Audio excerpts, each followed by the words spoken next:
This entitled friend thinks he can get someone else to work for him for free, and his pathetic excuse will leave you shaking your head in disbelief. Happy birthday, today's your birthday, and on with the revamped show. A few weeks ago, I decided to hire 3 moving guys for a few hours to move as much as they could into a pod I rented.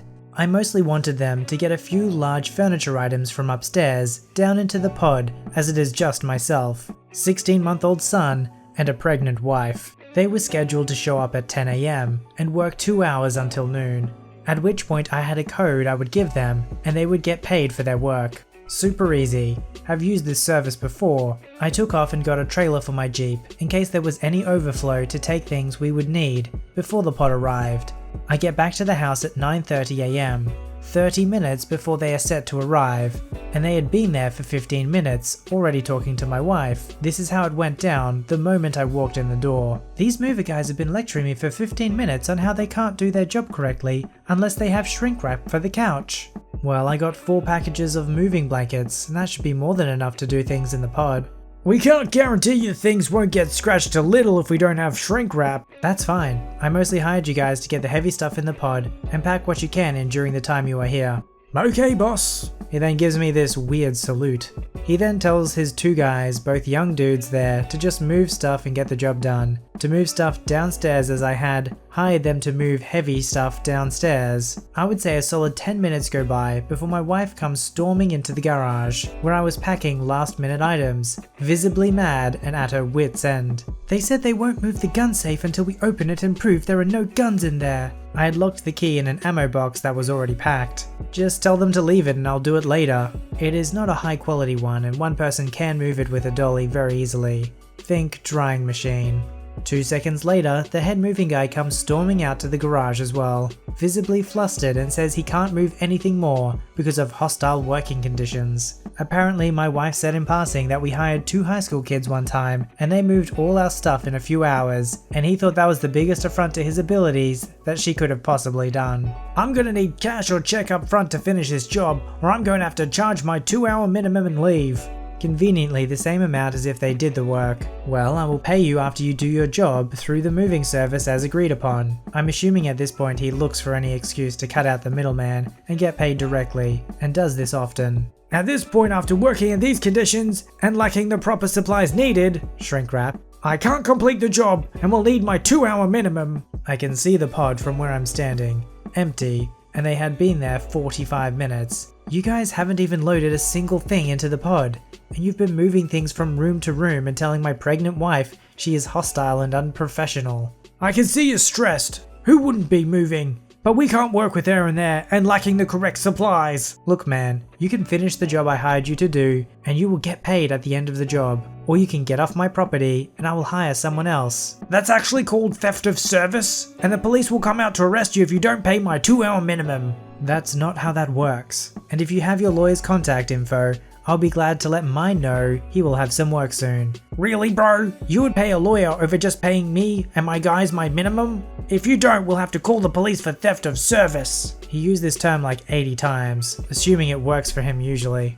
Okay, you can get off my property and I am calling the police. I hope that was the clue he needed that I wasn't going to give in to his scam, but he was sticking to his guns. Amazingly, the sheriff's department showed up in record time, about 20 minutes, and started talking to this guy. My wife insisted on talking to the officer since she had the most contact with the guy, so she did first, then me. Shockingly, not doing a job you were hired to do, then demanding money, is not theft of service. The poor officer was out in front of our house talking to the guy for almost 2 hours, yelling at my neighbors about how cheap we are and demanding we pay his workers $100 since we held him up so long. After bringing us weird contracts saying, I agree to pay $100 because I demand the impossible, they finally left without a red cent. Funny thing is, if they had just done their job, they would have been out there an hour earlier with $200 in their pockets. We couldn't find any mover available on such short notice, so I ended up moving everything myself. It took me all day, and I was pretty much dead by the end of it. But that choosing beggar didn't get his money for nothing. I did learn not to hire the cheapest movers. More you spend, less crazy comes with it. I think that's one of those unfortunate truths in the reality we live in, is something can seem like such a good deal because it's cheaper, and it seems like the same value, But when you take a closer look, it's a cheaper price for a very good reason.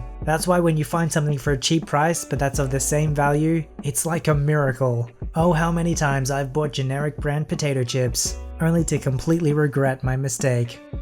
On a rare occasion, usually about 3 times a year, I'll get a call from a friend who owns a recording studio here in the city. He'll need someone with the right voice to do a voiceover for a company presentation, a fundraising campaign, sometimes a video game and even an audiobook. I've been told I have a voice fitting somewhere between Carl Sagan and Bob Ross, when I put the effort in. These gigs take a few hours every time. The client pays the studio, and they pay about $60 to $100 a time to me, depending on the client. It's pocket money, nothing more. But it's my time, and I'm darned if I'm giving it away. So anyway, a friend of my significant other gets wind of this, and she often asks me to just rattle off a 30-second speech for her kid, to help him practice for school or some presentation. English is not their first language, and as it's 100 words at most, no problem. Recording on smartphones is easy. And then, one day, it's not a 30-second clip for a spelling bee or whatever, it's several pages of text for a state-level speaking competition.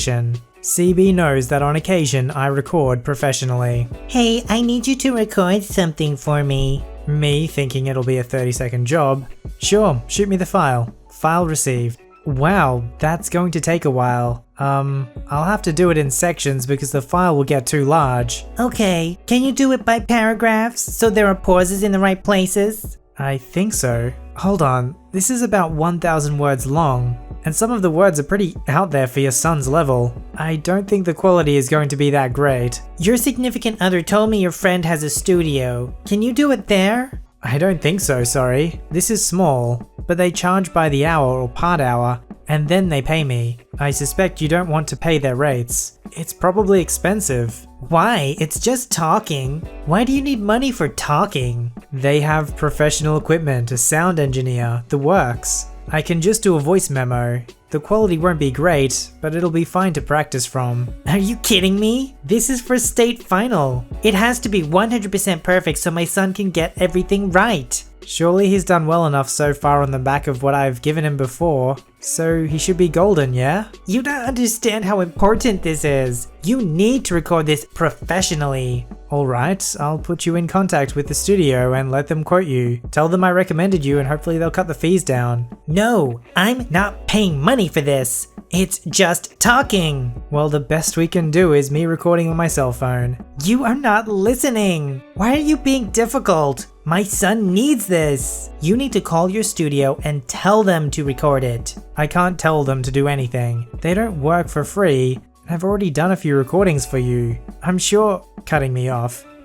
You just don't want to help. Slams the phone down. Then the significant other cracks onto me about refusing to help her friend. I think I'm still technically supposed to be sleeping on the couch. They always have to push the limit of generosity, don't they? She basically gives it away too because she says, oh, I don't want to pay for it because it's just talking. And yet she literally says, you need to record this professionally. The difference between somebody being a professional and an amateur is the fact that they get paid for the work that they're doing.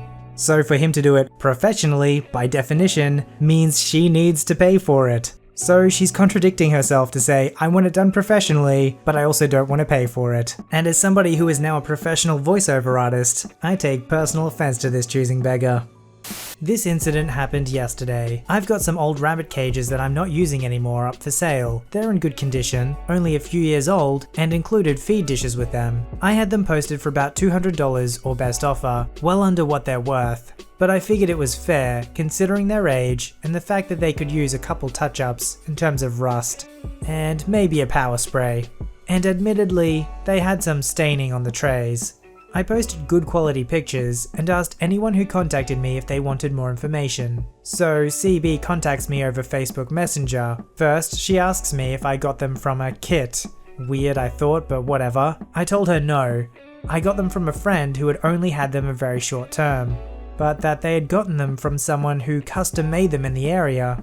Then, without any other questions or request for more pictures, or an offer on an alternative price, she asks me if I could come see them. She mentions she's coming from 2.5 hours away. I say sure. She could come see them anytime the next day, yesterday. I figured she was coming up my way anyways, because who drives over 2 hours just to see something they aren't even sure they want? I give her my address and cell number. So yesterday rolls around and I get a message that she's on the way, and a couple hours later that she's arrived. Choosing Beggar comes in, takes one look at the cages that I pulled out for her and starts sighing, and immediately starts saying in an extremely harsh tone that she can't believe how dirty they are.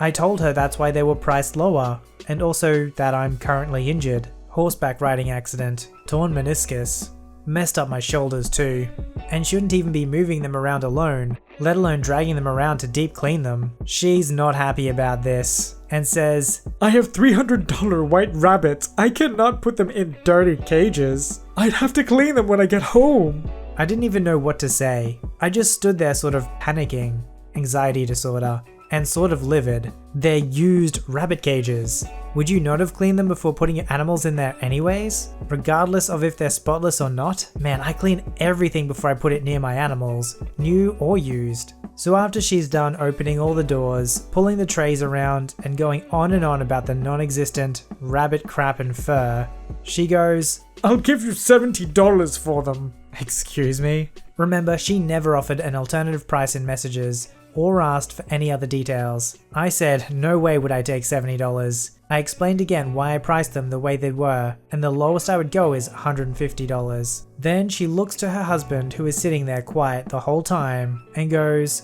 "I knew these were rusty. My friend told me about these cages and she said they had rust on them." What? First of all, a friend? I was completely transparent with the ad. I could have told you they had rust if you couldn't see it in the pictures. And if you knew they were rusty and that's the problem, then why would you even want to see them?